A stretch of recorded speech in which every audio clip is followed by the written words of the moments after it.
esse ano de 2022 eu tô com um projeto legal de 2 colegas meus, um que é preparador físico voltado literalmente para a parte de preparação e outro que é um preparador físico mais voltado para a parte de fisiologia.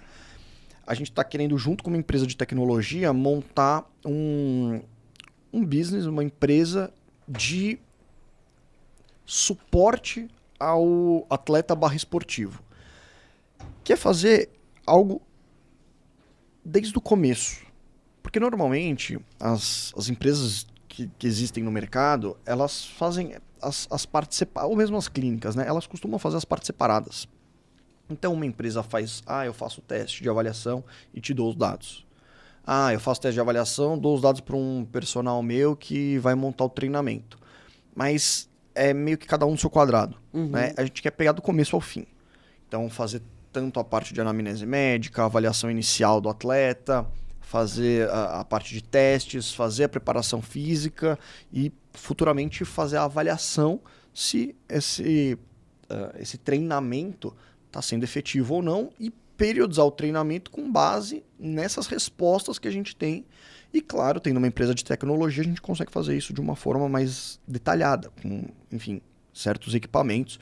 Não é simplesmente equipamento por equipamento. Tem muita gente que viu fulano fazendo ergospirometria, né, que é o correr com a máscara lá na cara, acha legal. Nossa, maravilhoso, eu preciso fazer isso para saber como que tá minha corrida. E mal as pessoas sabem que ela te dá poucas informações se você não souber aplicar o teste corretamente, se você não for uma pessoa que está aplicando o teste com uma finalidade, e mais ainda, se você pegar aqueles dados e vai fazer o quê? Exato. As pessoas pegam esses testes e não sabem. Por exemplo, se a gente pegar uma ergospirometria e levar para o CrossFit, você não tem muito o que fazer, né? Porque ela te dá um dado que não é voltado para a modalidade, né? Você não tem muita aplicabilidade da ergospirometria em esteira no CrossFit. Então não adianta você me chegar e falar, porque eu fiz um teste de esteira, meu VO2 é 64. Eu falo, nossa, que excelente VO2. Mas era só eu pedir para você correr 5 km, ver o tempo que você corre, eu já ia ter o mesmo parâmetro se você tinha uma boa capacidade cardiorrespiratória ou não. Então, né, se de graça eu consigo fazer isso, por que eu vou mandar você fazer um teste? Então é isso que a gente monta muitos quebra-cabeças para entender o que eu preciso de equipamento e o que eu preciso avaliar que precisa de equipamento. Thales, deixa eu falar uma coisa em relação a isso. E depois a gente quer falar 2 temas ainda. E a gente precisa parar, porque senão não vai dar. Pensando em um teste rápido, fácil, simples para eu aplicar, para eu descobrir talvez limiar aeróbico e limiar anaeróbico. Yo-yo test. Yo-yo test. O que é o yo-yo test? Yo-yo test é um teste, literalmente, que você tem um intervalo de distância, questão de 10 metros. É um teste desgraçado, com perdão da palavra. E a cada um intervalo de tempo... é o nosso morte por. É isso. Você tem que fazer um, yo-yo vai no segundo minuto 2 e 3. Isso. É exatamente isso. Então, ele começa com uma intensidade, você tem um tempo para percorrer a distância.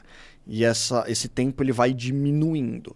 E aí, conforme você o tempo vai diminuindo e a distância aumentando ou não? Não. A distância permanece fixa, então mas o tempo vai diminuindo. Então, você vai aumentando a intensidade da sua corrida. Mas vocês já fizeram... Você fez uma prova. Que ia diminuindo os tempos, de corrida na praça, é verdade. Todos esses testes, como é que eles são pensados? Você formula o protocolo, tá? Faz o teste com aparelhos que medem diretamente aquilo que você quer avaliar, e aí você consegue obter um padrão. Então, poxa, eu sei que o cara que completou até o estágio 5, ele tem um VO2 baixo, próximo de, sei lá, X. É uma medida indireta, então. É uma medida indireta. Assim como a frequência cardíaca. A galera que usa a cinta de frequência cardíaca é uma medida completamente indireta. O que você está avaliando ali? As faixas de frequência cardíaca. É a mesma coisa.